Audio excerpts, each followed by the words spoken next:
AI war शुरू हो चुके हैं। फ्राइडे को ओपन एआई बोर्ड ने उन्हीं के सीईओ सैम ऑल्टमैन को फायर कर दिया। सैटरडे को माइक्रोसॉफ्ट और ओपन एआई के इन्वेस्टर्स ने उन्हें वापस लाने की कोशिश की। संडे को माइक्रोसॉफ्ट ने खुद सैम ऑल्टमैन को हायर किया। मंडे को ओपन एआई के 700 में से 500 एम्प्लॉइज ने ओपन एआई के बोर्ड को ही रिजाइन करने के लिए कहा और अगले दिन फिर से सैम ऑल्टमैन ओपन एआई के सीईओ के तौर पर लौट आए। भाई हो क्या रहा है? आज एआई की दुनिया में 3 बड़े प्लेयर्स मौजूद हैं, ओपन एआई, गूगल और एनवीडिया। और भी कंपनीज हैं जो अपने अपने लेवल पर काम कर रही हैं। लेकिन अब हम एआई के अगले चैप्टर को एक्सपीरियंस करने जा रहे हैं, जिससे एआई की वजह से कुछ लोगों की लाइफ बर्बाद होगी और कुछ लोगों की लाइफ बनेगी, क्योंकि हम आर्टिफिशियल जनरल इंटेलिजेंस बनाने की कोशिश कर रहे हैं। क्या है एजीआई? क्या चैट जीपीटी के सैम ऑल्टमैन एजीआई बनाने जा रहे हैं? क्या वो ये बात कंपनी से छुपा रहे हैं और इससे हमें क्या फर्क पड़ता है? आइए जानते हैं आज के इस वीडियो में। एआई दुनिया को डिसरप्ट कर रहा है। आज हर फील्ड में एआई घुस चुका है। चैट जीपीटी ने गूगल जैसे बड़े बिजनेस को भी हिला कर रख दिया है। अब प्रो एआई है या एंटी एआई है, ये सवाल आज इररेलेवेंट बन चुका है, क्योंकि एआई आज और आने वाले कल की एक रियलिटी है। हाँ, आप टेक्नोलॉजी से डर सकते हैं, लेकिन इस फैक्ट को डिनाई नहीं कर सकते कि टेक्नोलॉजी आपके फ्यूचर को बदलने वाली है। फ्यूचर में 2 ही तरह के लोग होने वाले हैं। एक जो एआई से रिप्लेस होने के डर से अपनी आंखें ही बंद करने वाले हैं, और 2 जो एआई का इस्तेमाल करके अपने करियर में आगे जाने वाले हैं। आप कौन होंगे? सिर्फ 1 साल में 830 मिलियन से ज्यादा लोगों ने चैट जीपीटी को यूज करना स्टार्ट किया है, लेकिन उनमें से सिर्फ 5% लोग ही उसे सही तरह से यूज करना जानते हैं। आप चैट जीपीटी की पूरी पोटेंशियल अनलॉक कर सकते हैं, और वो भी फ्री में। मैं आपको रेकमेंड करूंगी कि ये 3 आवर चैट जीपीटी और एआई वर्कशॉप अटेंड कीजिए। वैसे तो ये वर्कशॉप पेड है, लेकिन आप हमारे लॉयल व्यूअर्स हैं, इसलिए फर्स्ट 1000 व्यूअर्स के लिए ये वर्कशॉप है बिल्कुल फ्री। हाँ, बिल्कुल फ्री। नीचे दिए लिंक पर क्लिक कीजिए और साइन अप कीजिए और एआई और चैट जीपीटी को यूज करके और एफिशिएंट बनिए। मैंने खुद इस वीडियो को बनाते समय इस वर्कशॉप को अटेंड किया था और मैंने लेटेस्ट चैट जीपीटी और एआई के टेक्निक सीखे जो मेरी लाइफ और काम आसान बना देंगे। इसीलिए मैं इस वर्कशॉप को 5 आउट ऑफ 5 रेटिंग दूंगा। चाहे आप वर्किंग प्रोफेशनल हो, जॉब करते हो, फाउंडर हो, फ्रीलांसर हो या क्रिएटर, ये वर्कशॉप आपको सच में बहुत मदद करेगा। मेरे साथ साथ अभी तक 5 लाख और लोगों ने भी इस वर्कशॉप के साथ अपने करियर और बिजनेस को तेजी से ग्रो करना सीखा है। मैं हमारे सारे व्यूअर्स को रेकमेंड करूंगी कि आप इस वर्कशॉप का हिस्सा बने। जल्द से जल्द रजिस्टर करें और इस फ्री ऑफर का फायदा लें। रिमेंबर, ये वर्कशॉप सिर्फ पहले 1000 व्यूअर्स के लिए फ्री है। तो नीचे दिए लिंक पर क्लिक कीजिए और आज ही साइन अप कीजिए। Link in the description. Chapter 1, open AI की पूरी कहानी। ओपन एआई के बारे में शायद 1-2 साल पहले आपने सुना भी नहीं होगा, लेकिन ये कंपनी 2015 में ही बनी थी, और वो भी as a non profit organisation. जुलाई 2015 में इलॉन मस्क और इलिया सत्स्केवर की एक मीटिंग हुई,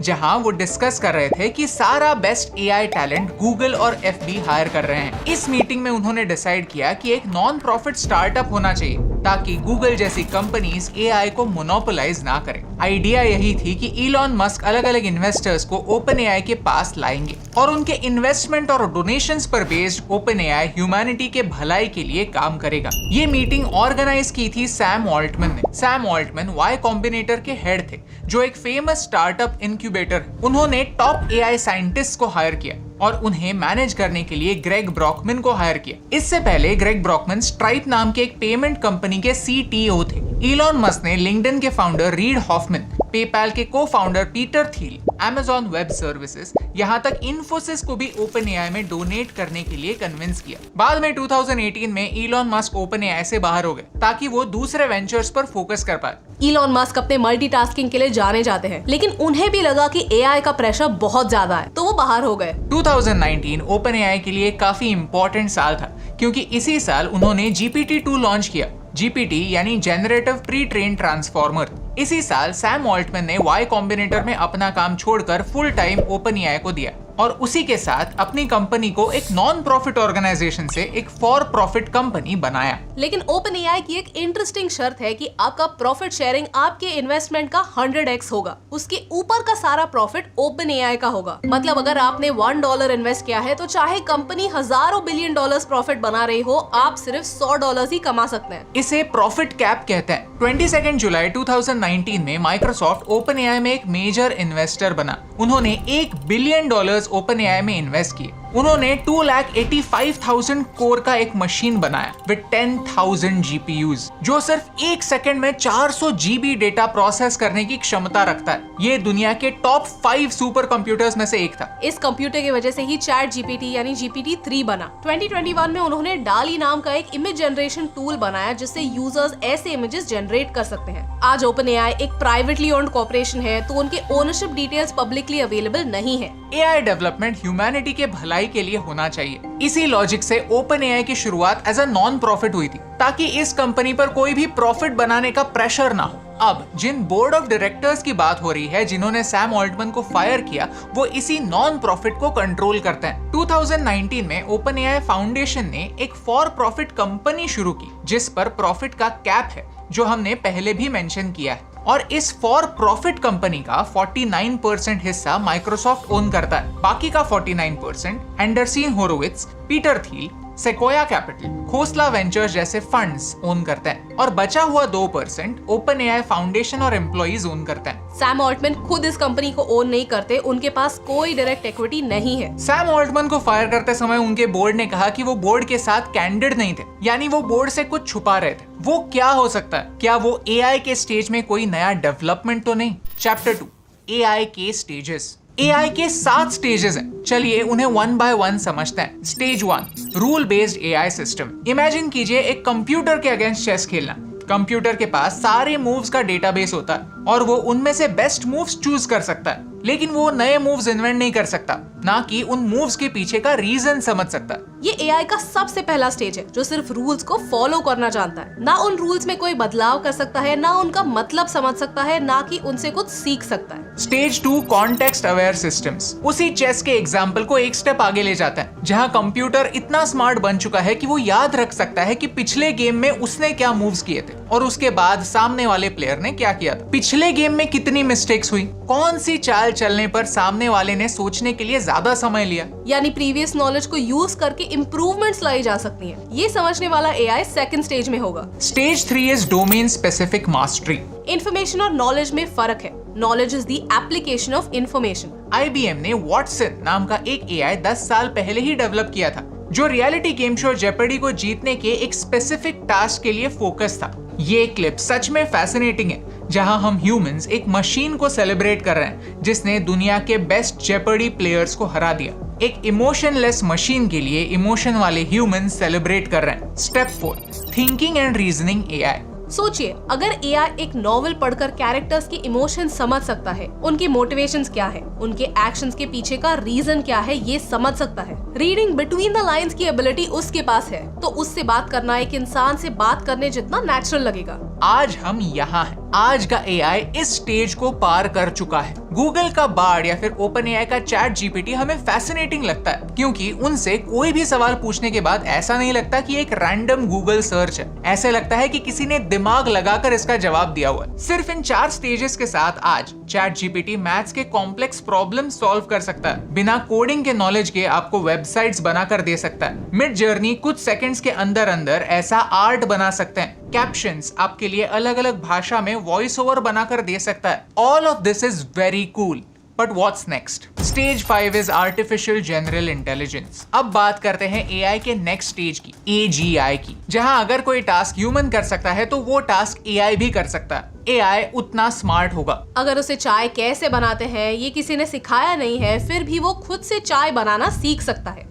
ड्राइविंग कर सकता है, सॉल्यूशंस ढूंढ सकता है। इसके रियल लाइफ एप्लीकेशंस क्या होंगे, इसके बारे में डिटेल में हम अगले चैप्टर में जानेंगे। Stage 6 is artificial super intelligence. अगर पिछला stage AI equal to human intelligence था, तो अगला stage AI is greater than human intelligence होगा। अवेंजर्स के अल्ट्रॉन के बारे में सोचिए। सुपर इंटेलिजेंट AI सिर्फ 7 सुरों को कंबाइन करके धुन नहीं बना सकता, लेकिन 8वां सुर भी बना सकता है। ये हमारी लिमिट्स के बाहर के काम कर सकता है। सोचिए, हमारा DNA चिंपैंजी के DNA से सिर्फ 5% अलग है, लेकिन हमारे इंटेलिजेंस में और उनके इंटेलिजेंस में जमीन आसमान का फर्क है। इमेजिन, हमसे सिर्फ 5% स्मार्ट AI क्या क्या अचीव कर सकता है। Stage 7 is AI singularity. अब हम पहुंचे द मैट्रिक्स लेवल के एआई तक, जहां वो हमारी पूरी दुनिया के सिस्टम्स पर कंट्रोल करने के लायक होगा। युवाल नोआ हरारी अपनी बुक होमो डेउस में कहते हैं कि एक बार हमने एआई सिंगुलैरिटी डेवलप कर दी कि हमारे सारे सिस्टम संभालने की जिम्मेदारी उसी पर सौंपना ठीक होगा।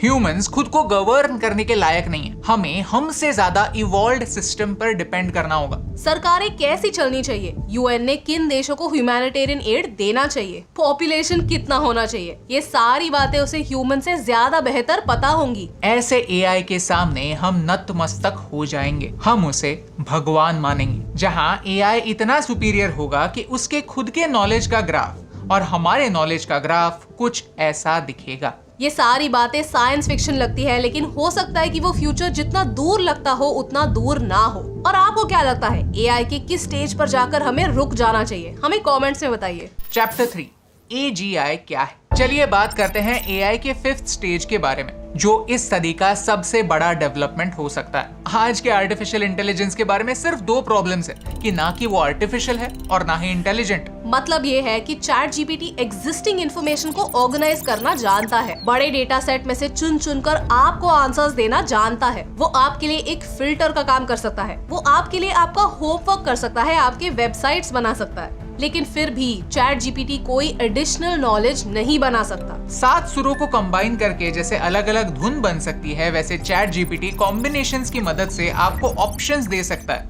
लेकिन हम उस धुन को ओरिजिनल नहीं कह सकते। चैट जीपीटी एक लैंग्वेज मॉडल है, यानी एक भाषा का कैलकुलेटर, जो आपको शब्दों को जोड़कर कुछ ऐसे रिजल्ट्स दे सकता है जो आपको लगे कि ह्यूमंस ने प्रोड्यूस किया। लेकिन एजीआई एक स्टेप आगे जाता है। AGI यानी आर्टिफिशियल जनरल इंटेलिजेंस, जो ह्यूमंस की स्किल्स को कंप्यूटर के डेटा के साथ जोड़ पाएगा। इंटरनेट की सारी इंफॉर्मेशन से कनेक्ट होकर दुनिया के किसी भी कोने से आपके मुश्किल से मुश्किल प्रॉब्लम का हल आपको ढूंढ कर देगा, और सिर्फ एग्जिस्टिंग सॉल्यूशंस ही नहीं, नए सॉल्यूशंस भी बनाएगा।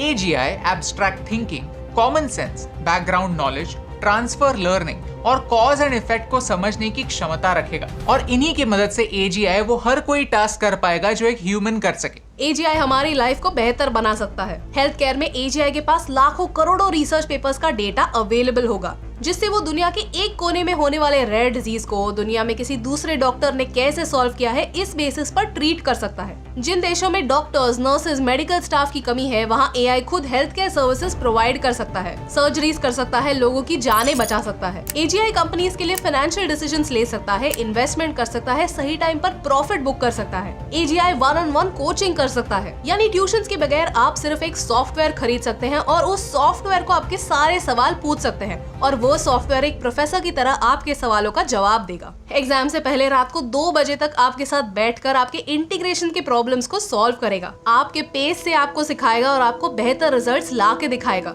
वापस आते हैं हमारी सैम ऑल्टमैन की स्टोरी पर। आज का AI स्टेज 4 और स्टेज 5 के बीच में कहीं है, और इन दोनों स्टेजेस के बीच में कई सारे माइक्रो स्टेजेस हैं। आईफोन का सीरी भी स्टेज 4 है और चैट जीपीटी भी स्टेज 4 है, लेकिन दोनों काफी डिफरेंट है। नाउ द कंस्पिरेसी इज कि हो सकता है कि सैम ऑल्टमैन की टीम स्टेज 4 के एक अगले स्टेज तक पहुंच चुके हैं, जो AGI के इतने करीब है कि उन्होंने OpenAI के बोर्ड को भी इसके बारे में इन्फॉर्म करना ठीक नहीं समझा। इसीलिए AI की दुनिया में भूकंप आ रहा है। Again, all of this is just a theory but something worth thinking about. Chapter 4 the future of AI।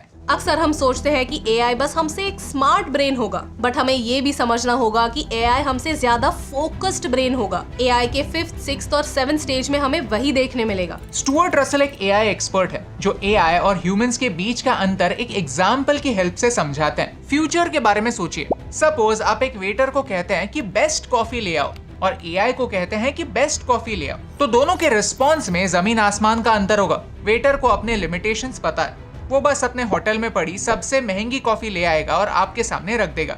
लेकिन AI आपको बेस्ट कॉफी देना अपने लाइफ का मिशन बना लेगा। वो बेस्ट इस शब्द को इंटरप्रेट कैसे करेगा? वो बेस्ट कॉफी इस टर्म को अपना फिक्स्ड ऑब्जेक्टिव बना लेगा और दुनिया के सारे खेतों में जाकर बेस्ट बीन्स चुनेगा। फिर उसे बाकी सारे खेत को डिस्ट्रॉय ही क्यों ना करना पड़े। उसका एनवायरमेंट पर इम्पैक्ट, उसका बाकी के ह्यूमंस पर इम्पैक्ट, उसका इकोनॉमी पर इम्पैक्ट AI कंसिडर नहीं करेगा। इसका सोल्यूशन क्या है? ऑफ कोर्स AI पर लिमिटेशंस डालो, बैक एंड पर उसके दिमाग में फीड करो कि क्या क्या नहीं करना है, किसी भी हाल में कौन से रूल्स ब्रेक नहीं करना है, फिर आपको इंसान से कोई भी ऑर्डर क्यों ना मिले। ये लिमिटेशंस एआई को लिमिटेड बनाएंगे। लेकिन क्या सारी कंपनी सेम लिमिटेशंस पर अग्री कर पाएंगी? दो कंपनीज का एग्जांपल लेते हैं। एक कंपनी है जो सोचती है कि डेयरी इंडस्ट्री काफी क्रूअल है, तो बेस्ट कॉफी वही कॉफी है जो क्रूअल्टी फ्री हो, जिसमें दूध ना हो। तो उस कंपनी ने बनाया हुआ एआई बेस्ट कॉफी मांगने पर आपको हमेशा ब्लैक कॉफी देगा। और दूसरी एआई कंपनी मानती है कि दूध एक सोर्स ऑफ प्रोटीन है और उसे कॉफी में ऐड करने से दूध की न्यूट्रिशनल वैल्यू बढ़ती है,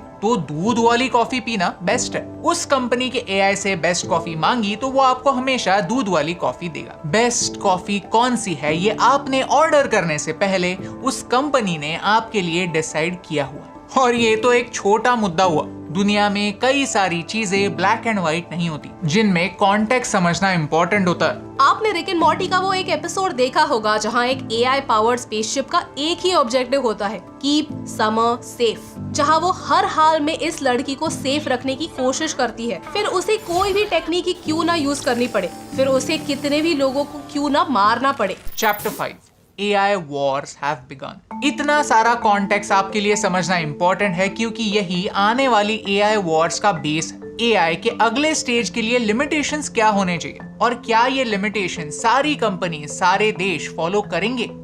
That is the war। जैसे एक चिंगारी पूरे जंगल को नष्ट कर सकती है, ये वैसा ही एक मोमेंट है जहां OpenAI का बोर्ड, OpenAI के एम्प्लॉइज, माइक्रोसॉफ्ट, सैम ऑल्टमैन और उनके साथी सब लोग कुछ ऐसा जानते हैं जिसके बारे में उन सब के रिएक्शंस काफी अलग अलग और काफी कंट्रोवर्शियल हैं। यानी AI का फ्यूचर क्या होना चाहिए, इसके बारे में एक ही कंपनी के अलग अलग स्टेक होल्डर्स का भी विजन सेम नहीं है। AI का स्कोप, AI का पोटेंशियल, AI का रीजन और AI का थ्रेट काफी बड़ा है, यही सच है। AI के पहले वीडियो में भी हमने कहा था और आज भी दोहराना चाहते हैं कि AI एक टूल है और कोई भी टूल अपने आप में अच्छा या बुरा नहीं होता, उसे इस्तेमाल करने वाले लोग अच्छे या बुरे होते हैं। मिडास राजा चाहता था कि वो जिस चीज को छुए वो सोना बन जाए। उसने वही वरदान मांगा और उसे वो मिल गया, लेकिन उसने ये नहीं सोचा कि वो पानी को अपनी जुबान से छूता है। वो सोना पी नहीं सकता, वो सोना खा नहीं सकता, वो अपने बेटी को सोना बनते हुए नहीं देख सकता। मिडास राजा का इनपुट गलत था, इसलिए उसका वरदान उसके लिए एक श्राप बन गया।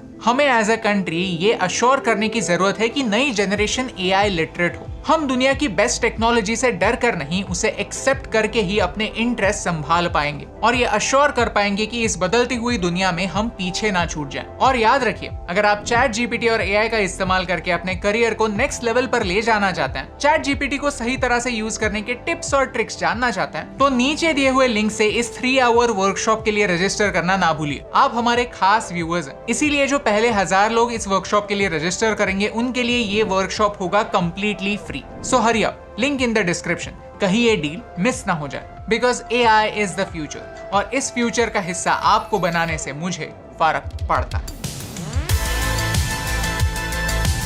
हे दोस्तों, thank you so much for watching this video till the end. अगर आपको ये वीडियो अच्छा लगा तो वो लाइक बटन प्रेस कीजिए। ऐसे ही और वीडियोस देखने के लिए चैनल को सब्सक्राइब करना ना भूलिए। AI को एज अ वेपन कैसे यूज किया जा सकता है, अगर आप जानना चाहते हैं तो इस वीडियो पर क्लिक कीजिए। हम अनलिमिटेड पैसा क्यों नहीं छाप सकते, उसके बारे में आप यहाँ पर जान सकते हैं। Thank you so much for watching, क्योंकि आपके सपोर्ट से हमें फर्क पड़ता है।